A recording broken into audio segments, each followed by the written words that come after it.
저녁부터 많이 쌓이기 시작했습니다. 이렇게 눈이 많이 내리면 좀 걱정이 좀 생깁니다. 왜냐하면 저희 교회에 앞에 길 사람이 많이 다녀요. 그래서 그 눈이 다져지면 아주 빙판이 돼버리거든요. 빨리 눈을 치워야 됩니다. 그리고 한번 굳어지면 그쪽이 응달이기 때문에 나중에 이 치우기가 여간 힘들지 않아요. 그래서 항상 눈 오면 저희들이 또 열심히 치우기도 하고, 우리 장로님 또 집사님, 권사님들도 나와서 치우시기도 하고 그렇게 합니다. 그래서 오늘 일찍이 좀 나와서 한번 좀 치워야지 이런 생각을 하고 왔는데 벌써 치워져 있더라고요. 알아봤더니 우리 청년부가 밤 12시까지 치웠대요. 얼마나 귀한지요.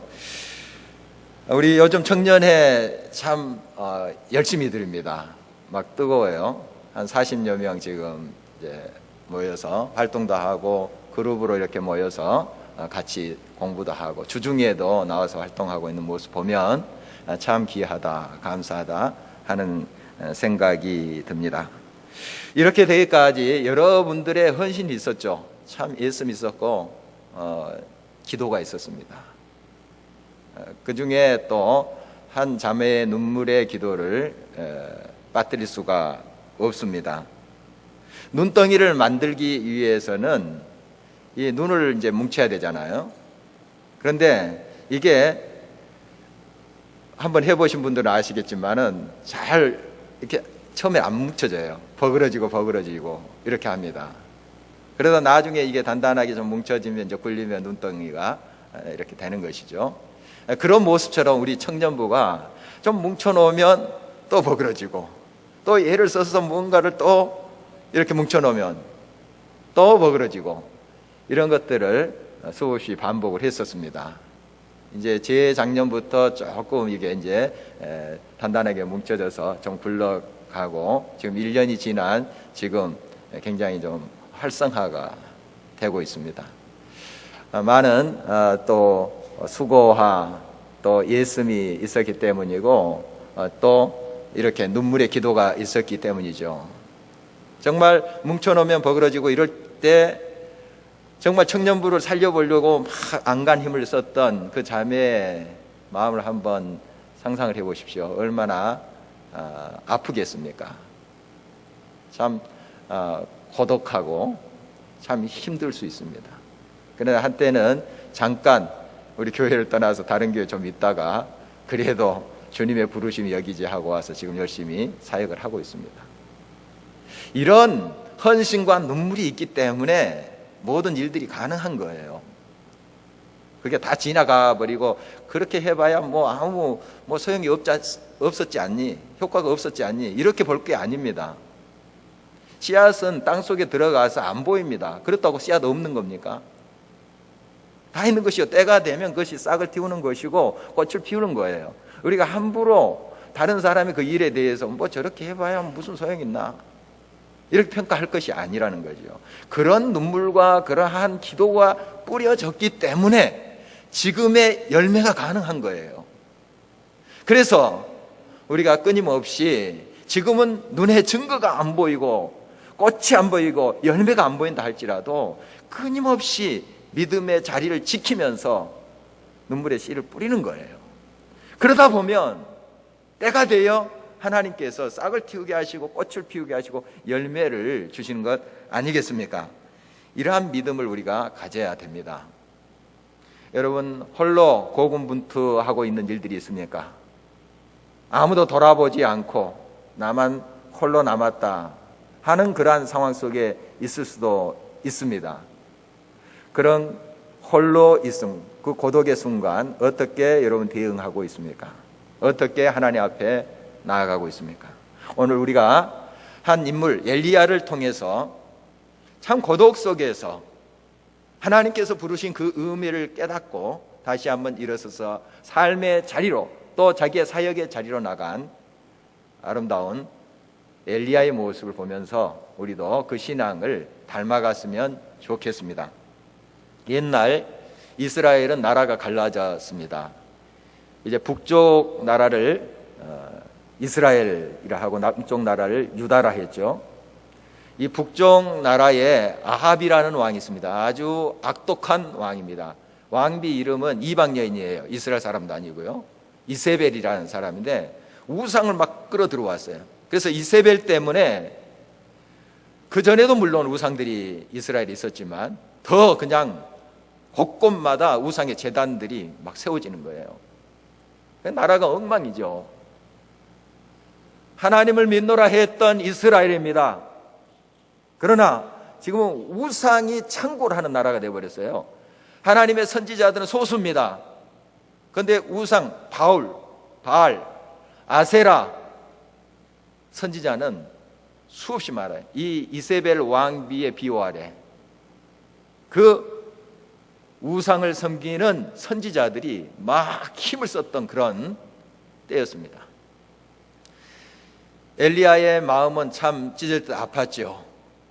정말 이 하나님이 다스렸던 나라, 하나님이 주인인 나라가 엉망진창으로 되어 있는 모습, 이 결론은 뻔합니다. 이러다 망하는 것 아니겠습니까?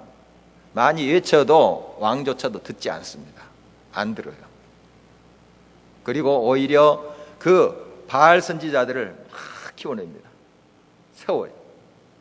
그래서 이 엘리야가 제안을 하죠.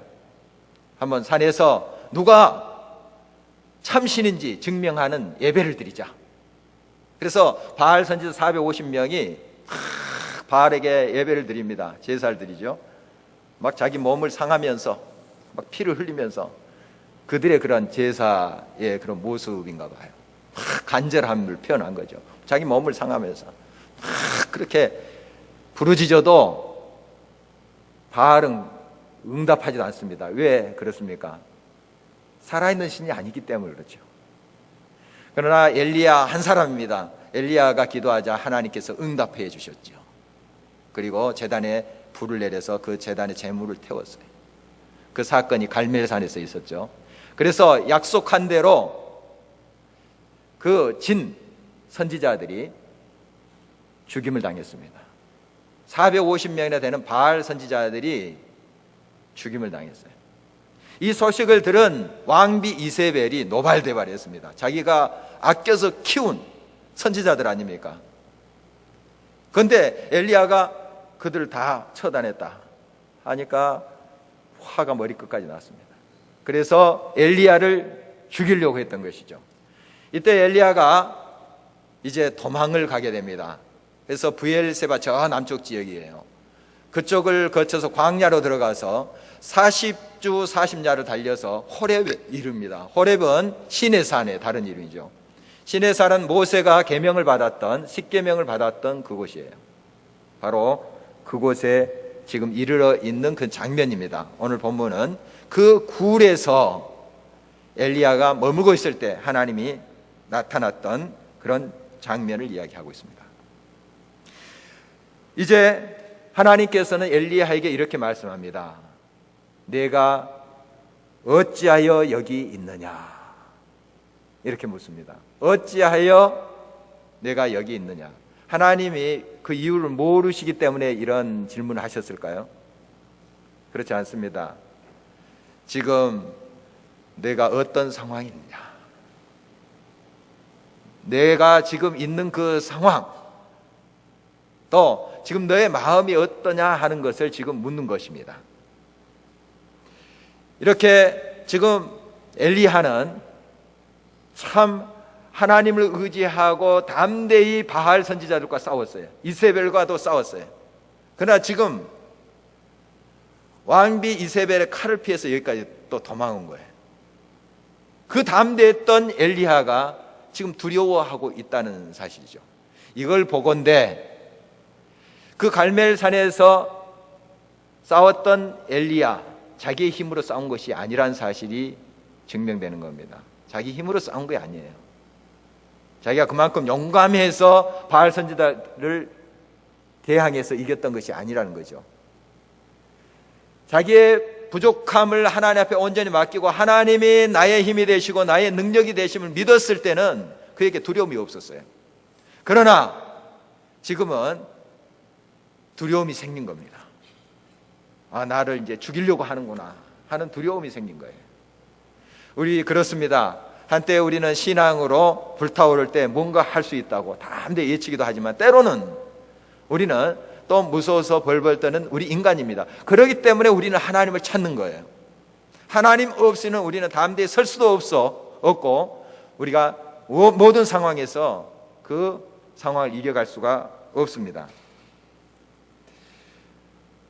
때로는 여러분 도망치고 싶을 때가 있습니다. 여러분의 삶의 자리에서 현실을 도피하고 싶을 때가 있습니다. 왜 그렇습니까? 너무 힘들기 때문에, 그 짐이 감당하기조차 힘들기 때문에 그 현실을 도피하고 싶어요. 도망가고 싶어요. 또 그 상황이 너무 아프기 때문이에요. 그 아픔을 참기가 너무 힘들거든요. 그래서 도망갈 때가 있습니다. 또 어떨 때 도망갑니까? 지금 내가 서 있는 위치에서 지금 하고 있는 일의 의미를 잃어버렸을 때, 왜 내가 이 일을 하고 있는지, 주부로서 일평생 자식 위해서, 남편 위해서 음식 만들어 바치고 살았는데 내 인생 뭐냐? 의미를 잃어버린 거죠. 이럴 때 우리는 도망가고 싶어요. 어딘가 떠나고 싶죠. 또 이 엘리야처럼 두려워하는 마음이 생길 때 그 자리를 뜨고 싶습니다.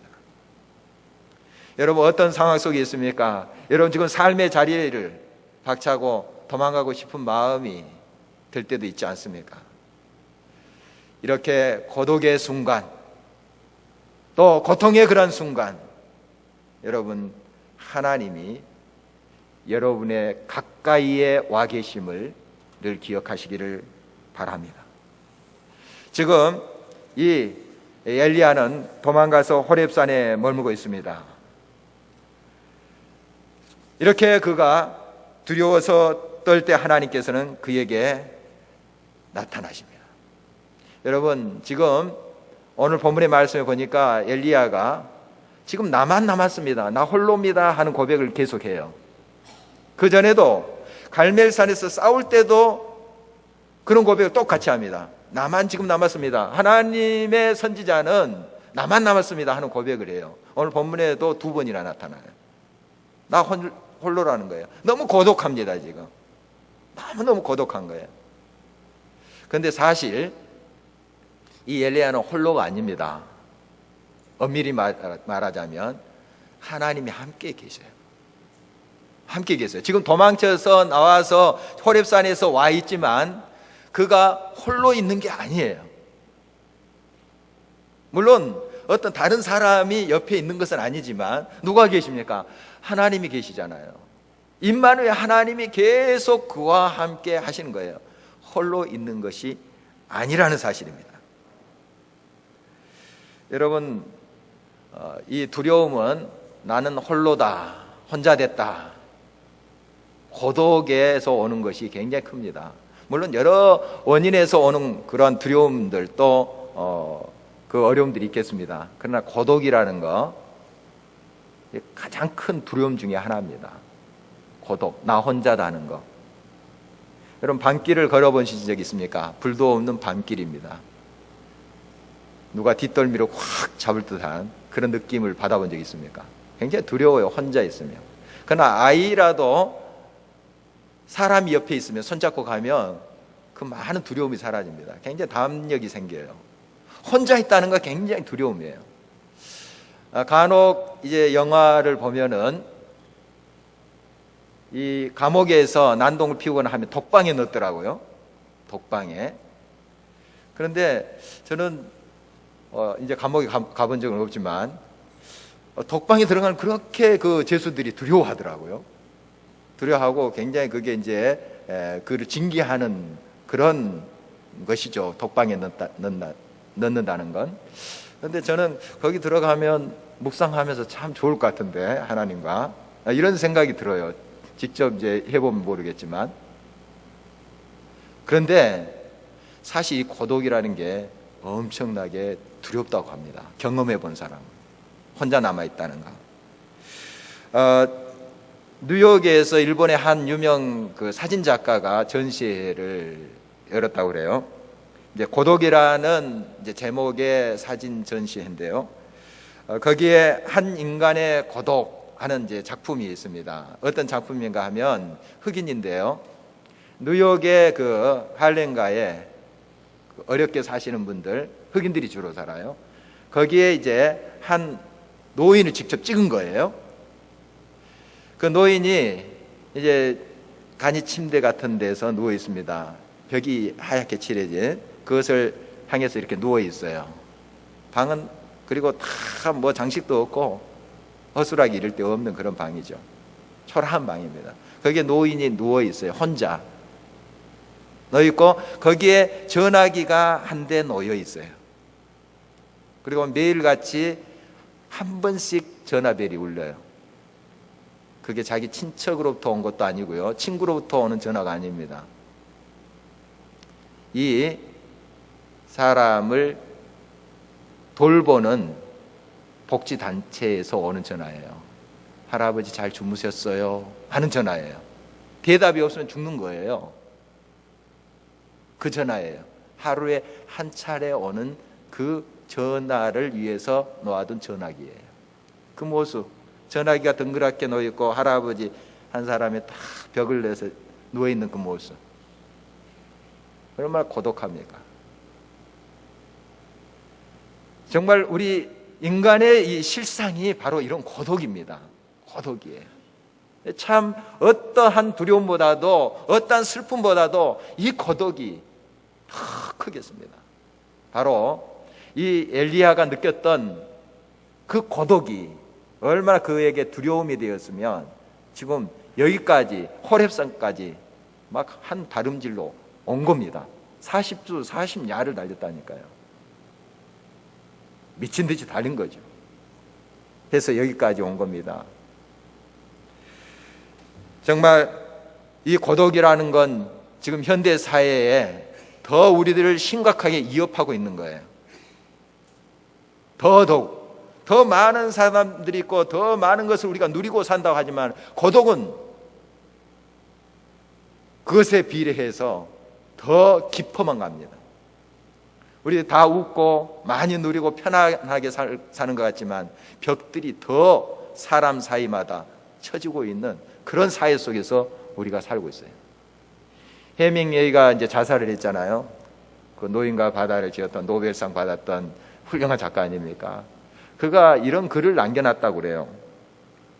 나는 전류의 흐름이 그치고 필라멘트가 끊어진 전구처럼 고독하다 하고 목숨을 끊었대. 고독이라는 게 이렇게 무섭습니다. 고독이라는 건 단절돼 버리는. 바로 이러한 고독 속에 여러분들이 머무르시고 있습니까? 그래서 그 현실을 벗어나고 싶은 그런 마음이 있습니까? 여러분, 주님 앞에 달려가야 됩니다. 다시 한번 주님이 나의 삶과 나의 모든 것을 살피고 인도하신다는 그 사실을 기억하면서 주님 앞에 달려가야 됩니다. 지금 엘리야가 그 이세벨의 칼을 피해서 도망가는 듯 했지만 물론 그런 면이죠. 그러나 결국 하나님이 그를 이 호렙으로 부르신 거예요. 보면 결론적으로는 그런 겁니다. 물론 나의 두려움 때문에 또 고독 때문에 그것을 피하기 위해서 막 달려갔지만, 그리고 지금 엘리야가 호렙까지 간 이유가 뭐겠어요? 하나님을 더 깊이 만나기 위한 것 아닙니까? 이 호렙이라는 것은 모세가 하나님을 만났던 곳이에요. 십계명 받았던, 말씀을 받았던 곳입니다. 그곳으로 막 달려간 이유가 무엇이겠어요? 하나님을 더 깊이 만나고 지금 하나님의 위로와 힘을 얻기 위해서 하는 목적이 있었지 않겠습니까? 바로 거기에서 하나님은 그를 만나 주십니다. 여러분, 때로는 여러분 삶의 자리를 잠깐 떠나서 홀로 되는 시간 필요합니다. 여러분의 삶을 회피하라는 것이 아닙니다. 도망치듯 현실을 외면하라는 그런 뜻은 아니에요. 여러분의 싸움 속에 여러분의 광야가 필요하다는 거예요. 광야가 필요하다는 거예요. 단 홀로 있는 시간 필요하다는 겁니다.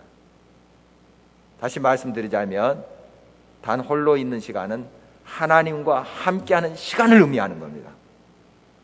나의 삶의 그 복잡한 여러 어려움 속에 모든 것을 잠시 놓고 주님과 단둘이 만나는 그 광야의 시간을 여러분들이 필요를 해야 된다는 것입니다.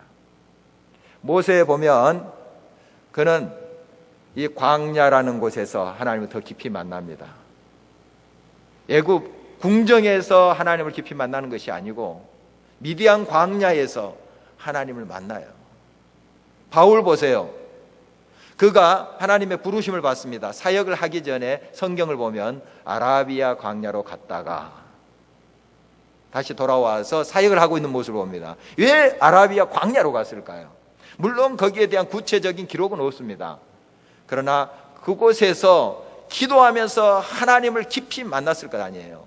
이런 만남 없이 우리가 하나님의 사역과 일을 감당할 수가 없는 것이죠. 독일의 젊은 신학자 본헤퍼가 이런 이야기를 했어요. 여러 궁중 앞에 서는 사람들은 고독하는 법을 배워야 된다. 혼자 있는 시간을 배워야 된다. 뒤집어서 이야기하면 홀로 있는 시간을 갖지 못한 사람 궁중 앞에서 설 생각 말하는 거예요. 여러분, 하나님과 단둘이 정말 고독을 느끼면서 하나님과 단둘이 만나는 것을 사모하고 그 시간 광야를 가지고 있지 않는 한 우리들에게 주어진 삶을 성실하게 영위할 수가 없습니다. 하나님의 뜻대로 하나님의 영광을 드러내면서 사역할 수가 없어요. 내 자랑만 하지.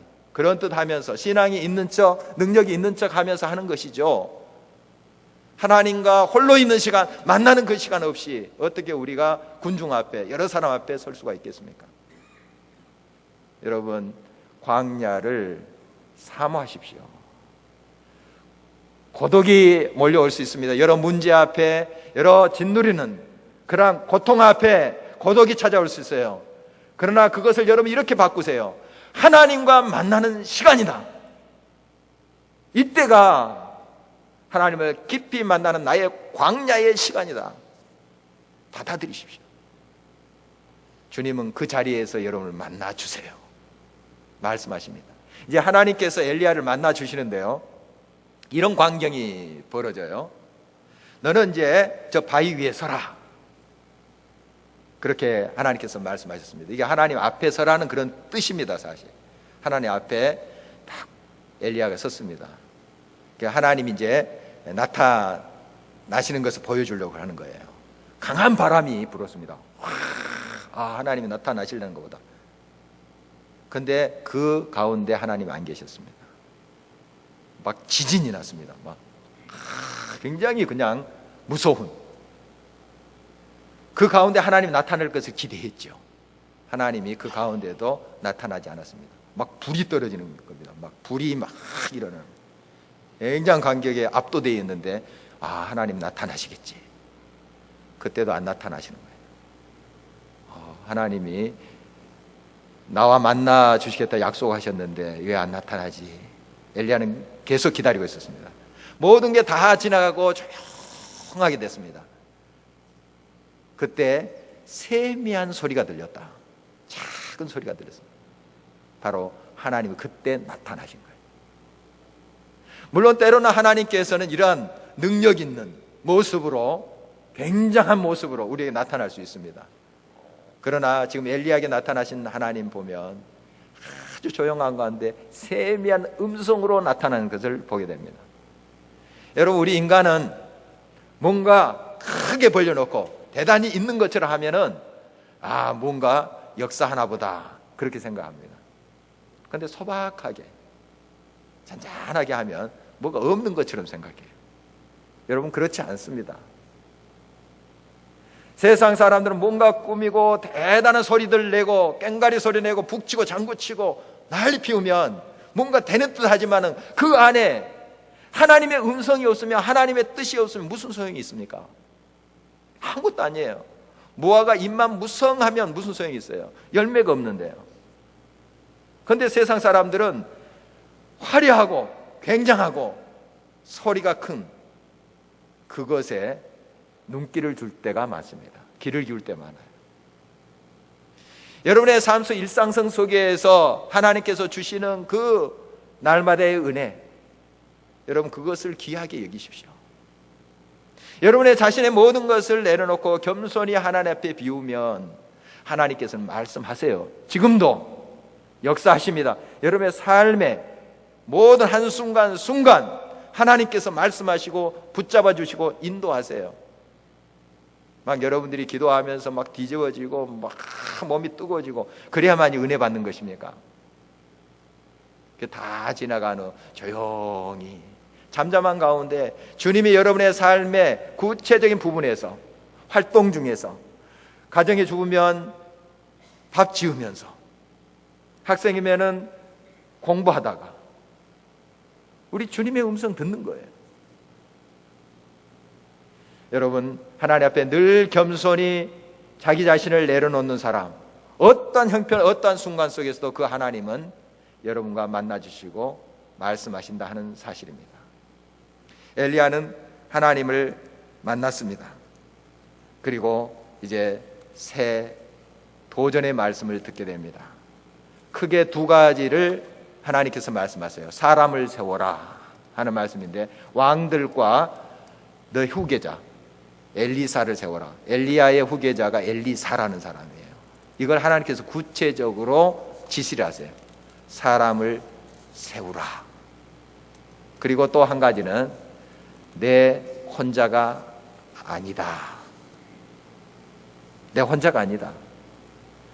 너 외에 7,000명이나 되는 바알에게 입맞추지도 않고 그에게 절하지도 않는 신실한 종들을 내가 남겨두었다. 왜 혼자라고 하느냐? 이런 말씀을 하시면서 다시 사역의 현장으로, 삶의 현장으로 보내시는 모습을 보게 됩니다. 여러분, 여러분의 삶에 고독과 또 그런 여러 가지 도전들이 있을 줄 압니다. 이럴 때 그 고독에 여러분들이 상킴을 받지 말고 오히려 그 고독의 순간 주님이 가까이 계심을 확신하면서 그 주님을 만나시기 바랍니다. 그 광야를 두려워하지 마십시오. 그곳에서 여러분 자신을 끝까지 비우세요. 내려놓으세요. 주님이 다시 말씀하실 거예요. 가서 일하라. 사람을 세우라. 말씀하실 것입니다. 특별히 우리가 다음 세대를 우리가 세우는 일에 올해 또 도전을 받고 있습니다. 여러분, 이 일이 얼마나 귀한 일인지 모릅니다. 물론 좋은 프로그램, 좋은 것들을 우리가 다 할 수 있습니다. 물론 중요한 일이에요. 그러나 문제는 항상 결정적인 것은 사람이에요. 최첨단으로 자동차를 만들었습니다. 멋진 디자인 만들었습니다. 그런데 그것을 운전하는 사람이 미숙하다 하면 어떻게 되겠습니까? 운전을 잘하는 사람이 그것을 몰아야지 또 그 가치를 발휘하겠죠. 결국 사람이에요. 사람입니다. 물론 이 교회에 여러 가지 좋은 프로그램 또 좋은 행사들, 계획들 세울 수 있어요. 물론 해야 됩니다. 중요한 것은 하나님 앞에 신실히 세워지는 사람, 그가 중요한 거예요. 사람이 중요해요. 사람이. 하나님을 경외하고 때로는 고독을 느끼지만은 그 자리를 지키면서 그 고독의 광야를, 그 의미를 깨달으면서 하나님 앞에 나아가는 신실한 사람들이 중요하다는 사실이에요. 저와 여러분들 하나님 앞에 이렇게 응답하며 신실하게 나가는 귀한 사람들이 되기를 바랍니다. 그리고 저와 여러분을 통해서 그런 신실한 하나님의 자녀들, 일꾼들을 세워가는 거예요. 그것이 하나님께서 지금 저희와 또 우리 한국교회를 향해서 도전하시는 말씀입니다. 사람을 세우는 것. 그래서 엘리사를 엘리야가 이제 부르는데, 엘리사가 밭을 갈고 있다가 다 내려놓고 자기가 밭가는 그 기구들, 나무로 된 기구들 불태워서 그 생기를 갈았던 소들 제물로 바쳐서 하나님께 예배드리고 따릅니다. 정말 신실한 하나님의 종을 후계자로 세우는 이 엘리야의 모습을 보게 됩니다. 여러분, 이것처럼 귀한 일이 없습니다. 이 민족의 하나님 나라의 희망은 사람을 세우는 것입니다. 하나님의 신실한 광야를 두려워하지 않고 때로는 고독을 느낄 수 있는 상황이 되지만 그 자리를 지키면서 끝까지 하나님을 만나고 하나님 앞에 나가서 자신을 내놓고 하나님의 음성을 듣는 그런 신실한 사람들을 세우는 일에 우리 모두가 동참해야 될 것입니다. 어떤 분은 교사로서, 어떤 분은 기도로 후원하십시오.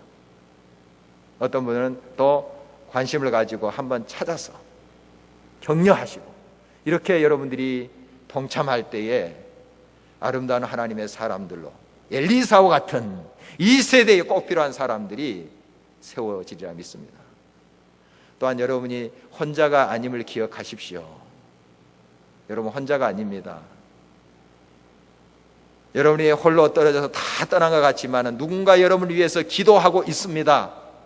하나님이 숨겨 놓으신 7,000명이 있어요. 7,000명. 7이라는 숫자는 완전한 숫자잖아요. 딱 7,000명, 7,001명은 아니고 7,000명. 이건 아닐 거예요. 하나님의 사람들을 하나님께서 꼭 필요한 그런 사람들을 하나님께서 지금도 세워두고 계십니다. 여러분, 한국교회를 우리 스스로도 많이 비판합니다. 기운실, 기독교 윤리 실천 운동본부에서 지난번에 이달 초에 발표를 한 게 있습니다. 작년도에 우리 기독교 영향력에 대해서, 여러분 뉴스도 아마 들었을 거예요. 발표한 내용입니다. 지금 8명 중에 2명밖에 기독교를 신뢰하지 않는다는, 10명 중에 2명밖에, 20%, 19점 몇 프로입니다. 정확히 말해서는 10명 중에 2명밖에 기독교를 신뢰하지 않는데요. 개신교. 천주교는 좀 더 낫습니다. 그래도 한 3명 정도 돼요. 한 2010년에는 한 4명 내지 5명 천주교를 신뢰한다 그랬어요. 그러나 그 천주교도 좀 줄었더라고요. 그 다음에 불교인이에요. 불교인. 그 다음에 개신교들이에요. 개신교는 지금 한 5년 사이 지금 계속 이제 조사를 하고 있는데 거의 비슷해요. 2명 정도. 우리가 이걸 현실로 받아들이고 있습니다. 이런 가운데 정말 우리가 안타까워하고 있어요. 그러나 우리는 또 기억해야 됩니다. 그래도 7,000명 남아 있습니다. 그게 소망이에요. 그게 소망이에요. 그 중에 여러분들이 그 7,000명 되시라는 뜻이죠. 깨어서 정말 불의에 굴복하지 않고 하나님의 말씀대로 하나님의 뜻대로 살아가는 그 7,000명. 그래서 서로가 격려하면서 하나님께서 이루실 그 일을 우리가 함께 온전히 이루어 갔으면 좋겠습니다. 여러분, 혼자가 아닙니다. 때로는 그렇게 느끼시더라도 여러분 주변에 많은 기도의 사람들이 있음을 기억하시고, 무엇보다도 여러분의 참된 구원자이신 생명이신 힘이신 주님이 함께 하십니다. 갈멜산에서도 함께 하시고, 또 저 선지자들이 지금 우울거리는 그 소굴 속에서도 함께 하시고, 호렙산에서도 함께 하십니다. 우리의 사역의 현장에도 그분은 떠나시지 않고 함께 하세요. 늘. 그래서 날마다 이 믿음으로 승리하는 저와 여러분 되시기를 주의 이름으로 축원합니다.